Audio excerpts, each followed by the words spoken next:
ජීවිතය ගැන හිතද්දී අපිට හැඟෙනවා ඇත්තටම ඇයි අපි මේ ලෝකෙට ඇවිල්ලා ඉන්නේ? ඇත්තටම අපි මොනවද මේ ලෝකෙ තුල කරන්නේ මේ? ප්‍රේමවන්තයනි, අද මිදිවත්ත සහ ගොවීන් පිළිබඳ උපමාව හරහා ස්වාමීන් වහන්සේ පැහැදිලිවම කියනවා මනුෂ්‍ය ජීවිතයේ ස්වභාවය සහ මනුෂ්‍ය ජීවිතයේ අරමුණ මොකක්ද කියන එක. බලන්න මේ උපමාවට අනුව මේ ඉඩම් හිමියා මේ ගොවීන්ට ඉඩම බාර දීලා වගකීමක් පවරනවා. ඒ වගකීම කරන් යන්නට අවශ්‍ය වටපිටාව සම්පූර්ණයෙන්ම මේ ඉඩම් හිමියා නිර්මාණය කරලා දෙනවා. ඉඩමක් අරගෙන වැටක් බැඳලා මිදි යන්ත්‍රයෙන් වලක් කන. මේ අවශ්‍ය හැම දෙයක් එක්කමයි මෙයට දෙන්නේ වගකීමක් එක්ක. වගකීම තමයි මේ මිදිවත්ත බලා ගන්න. පළදාව මිදිවත්තෙන් පළදාවක් උපයන්න. ප්‍රේමවන්තයනි, බලන්න මේ අන්දේට తాවකාලිකව ආපු ගොවීන් මිදිවතු හිමියාගෙන් මේ හැම දෙයක්ම ලබාගෙන අවසානයේදී ඕන අරමුණ අමතක කරනවා. తాවකාලික අරමුණක් දීපු අය සදාකාලික අරමුණකට යන්නට උත්සාහ කරනවා.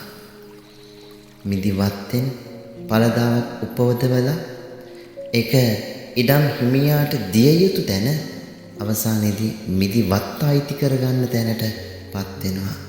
ප්‍රේමවන්තනි, මනුෂ්‍ය අපේ ජීවිතේත් අපිට වරදින ලොකු තැනක් ජීවිතේ මෙන්න මේ කියන හැඟීම. අපි తాවකාලික මිනිස්සු.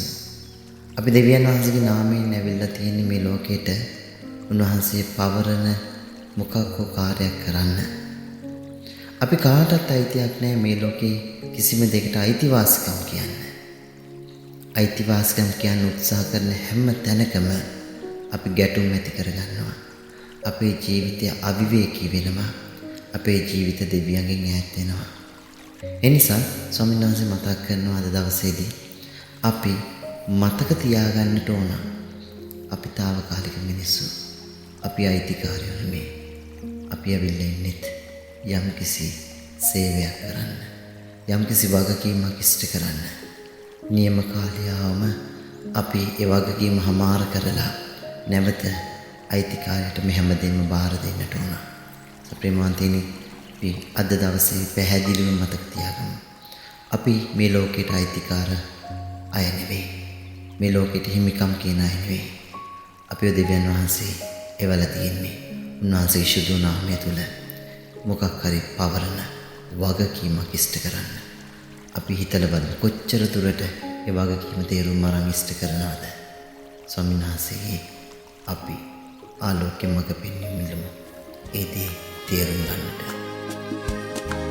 ඔබයි අපට දිරියත් කෙම්බිමත් දෙවියනේ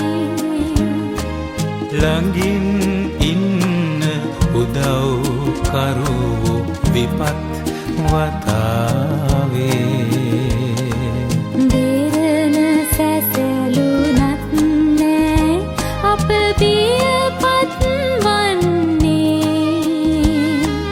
දෙරණ සැසලුනා